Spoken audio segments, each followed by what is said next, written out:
everyone, and hope you're well. Welcome to today's video. So today I'm going to share with you my must-have makeup tools. Now, things that I think you need to sort of invest in and things that I don't. Basically, I have three things of brushes here, okay, which are predominantly multiples of the same thing, okay? So they're not a separate brush for each thing, they're all multiples. So I just have a lot of them because if I use one and it gets dirty, then I have a new one to hand. So that's kind of what it is. So I've taken out my main brushes that I use every day and the brushes that I think you need to have in your makeup collection and generally your makeup tools for getting ready. So number one, let's start with foundation. Now, for me, a beauty blender or a Real Techniques beauty sponge is the one thing that you need for blending in your foundation. It gives a seamless finish, it's quick to do, it shears out thicker foundations. I also use this for my concealer. I put it under water so it expands, squeeze out the excess water and then bounce on my foundation. It's probably one of the best inventions ever. You need one of these, okay? But if I have a really thick foundation, for example, I want a really full opaque coverage, then I will apply it with a brush. And the two brushes that I love to apply foundation with are my Real Techniques. And this is the buffing brush and this is the Expert Face brush. So for example, if you have a thick cream foundation that requires spreading, this is fantastic because you can just spread it along the face like that. Or if you've got a more liquid foundation but you just prefer to use a brush, the buffing brush is amazing because you can just buff in the foundation and it leaves it so smooth and seamless. I really rate Real Techniques brushes. They're affordable. You can buy them in value packs in Boots. They are excellent quality. They're the only brushes I would probably purchase if I repurchased any brushes. Very good brushes. Okay. Next up, if I'm applying something like a tinted moisturizer, I love a dual fibre brush like this. This is from MAC, you can get these anywhere. Real Techniques does them as well, but I just love it for a light product like tinted moisturizer. So for example, my Complexion Rescue, I always apply with this. I pour the Complexion Rescue, squeeze a smidge on the top there, and then I just work it in. And why I like this is because the tinted moisturizer is a light product, so it will just sit on the top, it won't sink in. If you were to use something like this, it would soak up all of that tinted moisturizer and you'd have nothing on your face. Something like this is so light that it literally just sits on the top and you are able to spread it on your face and get a decent amount of coverage. So this is in my bathroom. I use this every day before I go to the gym with my Complexion Rescue. Bish bash bosh, done. Excellent brush. Now for powder, so if you're wearing a liquid foundation and you want to set it with powder, again, I like to use my Complexion Rescue. I use the flat side, even when it's damp, I feel that it really helps to press in the powder. So I pour a bit of powder in the lid, press this in, and then press where I want to on my face that I want to keep matte. But if you want to use a powder, sometimes I use a darker powder around the sides. I like to use a big powder brush like this. This is from Eco Tools. Affordable, cheap as chips. You want to use something that's quite fully packed, quite dense, to really pick up the powder and be able to press it onto the skin. This I've had for years. I love it. It's synthetic and it just works brilliantly, just packing on the powder. Love it. Okay, bronzer. You want to use a different brush for bronzer because you want to keep it focused on the high points of your face, on the cheekbones. If you were to use just a powder brush, you'd end up with bronzer all over your face. So you want a brush like this that's tapered on the ends. This again is an Eco Tools brush. Again, affordable, but it's tapered. So what you're going to do with that is dip the tip into your bronzer and you are able to get, it tucks into the features of the face. So when I do my bronzer, I always do a 3. So I start here, I go under the cheekbone, and then I go under the jaw. And when you're using a tapered, pointed brush like that, you are able to pinpoint those areas without going all over your face. Or you can pull a fishy face and do that. So tapered, pointed, big, fluffy brush. If you use something too flat and dense, you're going to be packing on far too much. This keeps the bronze on the very tip, and you're able to place it much easier. Okay, blusher. You want a smaller brush, something like this, or this is a MAC. This one is by, oh my gosh, it's not even on here. It's a very old brush. Probably you could get it from an art supply store. MAC does one, which is the 116, which is this brush. And basically, it's just a little brush with a sort of flattish head. So you can sort of pick up your blush and place it on your cheek and just swipe. So you want to use something, again, very, very small like this. Anything like this is typically for blush. To just, so you basically tapping it onto the apples of the cheek. So you're using the flat side, they are quite flat like that. And it just picks up the right amount of blush and places it on your apples.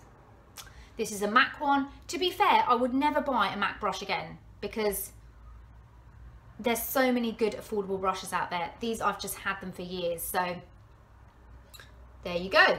Blush. Highlight. You want to use something tapered and small because remember, you're keeping the highlight there. You don't want to use a massive brush again and get it all over your face. So the brushes I like to typically use for highlight, my favorite brush to use for highlight is, again, a dual fiber. This is a MAC one. I absolutely love this. You know why? Because it picks up a very light amount of product and it places it very lightly. You can never be heavy-handed with this. It's the best highlight brush ever. It's just so light. Again, I would use something typically like this, which is quite thin. It's much thinner than a blush brush. Again, just using the tip and going under the brow like that.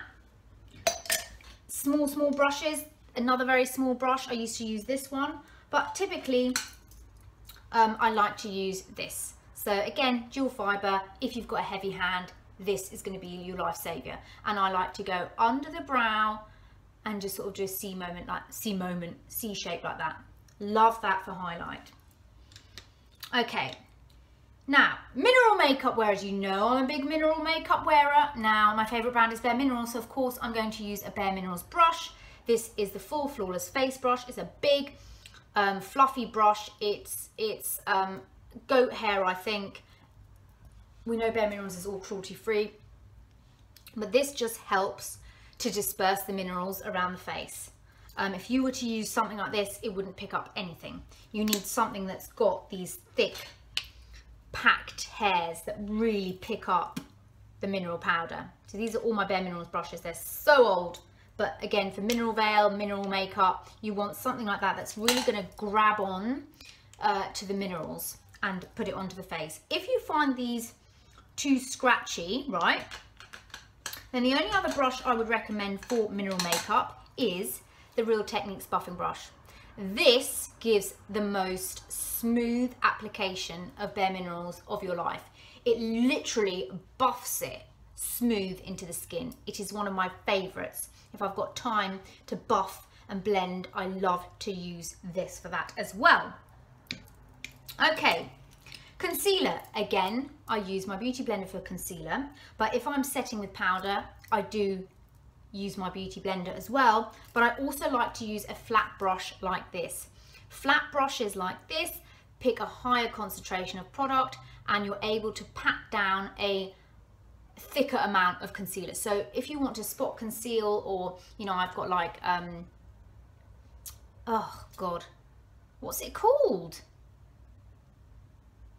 Scarring, acne scarring, then this is a great brush to pick up your concealer because it's going to pick up a good amount and it helps to press it in. Again, under the eyes, it's flat, so you can press it, really press down the concealer. You can use your powder to really pack the powder on and set it in. This is one of my favorite brushes in the world. This is a Blend and Enhance brush and it's from Marks and Spencer's and I freaking love it. Again, you can use a bareMinerals. I've got bareMinerals one like that, so that's again a flat brush if you really want to pack on that concealer or powder. really excellent must have. Okay, then we're going for eyes. Now, the only brushes, you really typically only need a couple of brushes, to be fair. Okay, these are the sort of brushes I would use for an eye look, right? I have all of these, but like I said, they are just duplicates of this, right? You want to have a flat brush like this for packing on maybe shimmers. Now, these sort of flat brushes come in all variations, all sizes, okay? You know, you have something that's synthetic like this for creams, if you want to put a cream shadow on, like that. Okay, this is just a Benefit one. If you're doing shimmery shadows or packing on colour, just a normal flat brush like this will do. This is a Body Shop brush. I love this brush. Again, their brushes are very, very good. Again, flat brush. Packing on, so remember, flat, packing on colour, okay? Then everybody needs one of these kind of brushes. This is a MAC brush. This is the MAC 224. And I have a similar one. This is by Pout. So these are the fluffy brushes. They're blending brushes. And what these do, once you've packed on colour with a flat brush, you might want to go in with a crease colour. And this is where you have one of these, just to blending your crease colour. Which brings me to my next favourite brush, which is the MAC 217. We all know about that one, which is slightly tapered. So you've got this one that's fluffy, and this one that's tapered. So what this one will do is it will allow you to pack in more colour. So you've packed on colour with a flat brush. This enables you to get a bit deeper with your colour, and then this blends everything out. So when in doubt, just blend with one of these. But you know, you don't really need this. This one's probably what you do need if you want to have a nice blended shadow. And then if you want to focus on shadow on your lower lash line, it's good to have a little pencil brush like this. This is a Bedelium Tools 780. You can get this on Amazon, and this just helps to kind of bring your shadow down under your eye, or I like to use it to buff in my eyeliner. So another easy one. If you're using a gel eyeliner, you want a little brush like this, which has just got a small tip. This is a Bobbi Brown one, and this just helps to really focus the gel at the lash line. Again, you can get these anywhere. You can get them, you know, in the art supply store like this. Really, really thin. This is for like liquid ink liners. This is actually a Benefit one. Do you remember when Benefit did baby cakes? It was cake eyeliner. So you used to spritz the brush and then you used to rub it into the eyeliner thingy, and you just kind of, you know, do that. Very nice. Then obviously you've got your eyebrow brush, which will always be an angled brush like this. Again, this is the same. You could have an eyeliner brush like this if you wanted to. This just helps to put your eyebrow colour in your eyebrows, but you can also use it as an eyeliner if you want to get that flick. So you just place that there and you get your flick. You'll have a little spoolie on the end there to kind of brush through the brows. Again, you can get these really cheaply. And the last tool I suggest, or I think everyone should have, is a good pair of eyelash curlers.